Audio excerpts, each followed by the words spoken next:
Sujet numéro 3. Ce qu'il faut faire en cas de difficulté pour rembourser un prêt. Lorsque des difficultés financières, contre toute attente, viennent contrarier les modalités de remboursement de votre prêt immobilier, cela n'est pas une fin en soi. Il existe toujours des alternatives pour vous tirer d'affaire. Parmi ces alternatives, certaines sont déjà prévues au moment de l'octroi du prêt.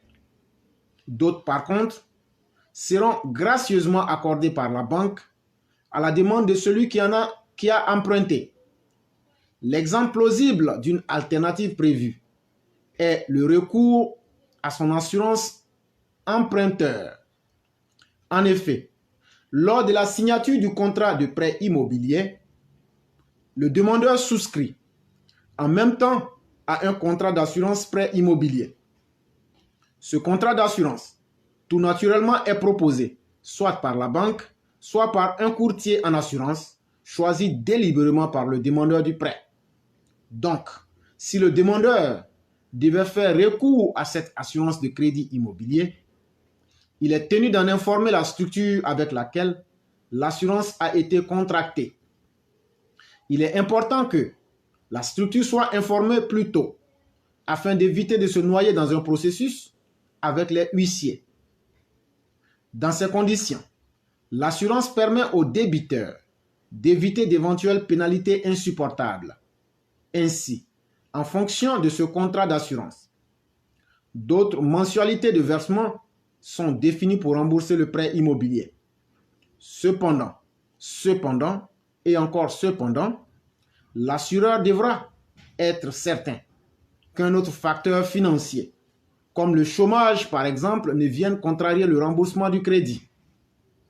En somme, en cas de difficulté pour rembourser un crédit immobilier, le débiteur ne doit pas hésiter à utiliser son assurance de prêt immobilier.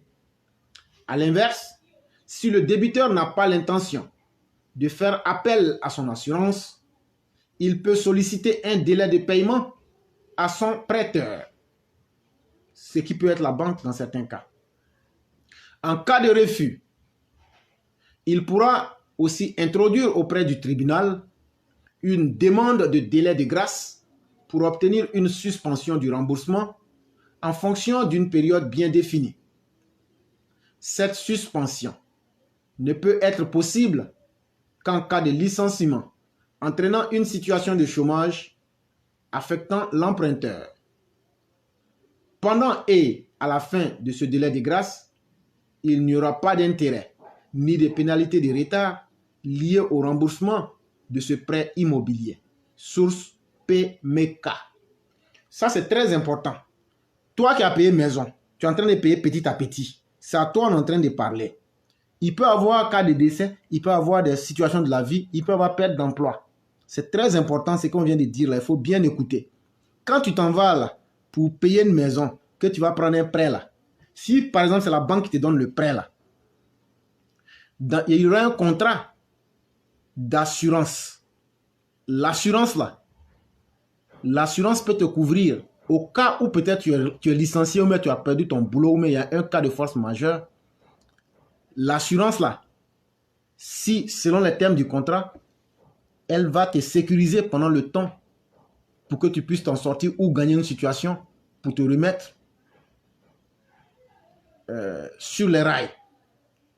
Si tu ne veux pas utiliser cette possibilité-là, tu peux rentrer directement en contact avec celui qui t'a donné l'argent. Si c'est la banque, comme on le disait, tu dis, hey, écoutez, voilà ma situation. Et voilà la difficulté. Ils vont évaluer et ils peuvent te dire, on est d'accord. Et s'ils disent ça, on peut même bloquer les paiements pendant un temps. On peut geler aussi les pénalités et les taux d'intérêt. Il ne faut pas t'asseoir pour dire, ah, comme j'ai perdu mon boulot, c'est ça que le justifie, je ne suis pas parti. Non, si tu ne vas pas là, eux, leur machine continue de tourner et tu vas perdre ta maison. Et donc, il ne faut pas dire que c'est Dieu qui va t'aider. Il faut te lever. La première chose qu'il faut faire, c'est de bien écouter l'information qu'on te donne. Tu as encore une autre troisième possibilité. Si tu fais, ou bien que tu n'avais pas d'assurance par exemple, ou bien même que la banque n'a pas accepté, il y a une troisième possibilité. Sur la base que tu as peut-être connu un chômage dû à un licenciement ou à des facteurs même qui peuvent être plus graves que cela, tu peux aller au tribunal, tu présentes les preuves et le tribunal peut décider de te donner un délai de grâce et dans lequel on ne va pas t'imposer d'intérêts ni de pénalités de retard liées au remboursement de ce prêt immobilier. Donc c'est très important. Il faut que les uns et les autres retiennent ceci. Ça peut aider et sauver des vies.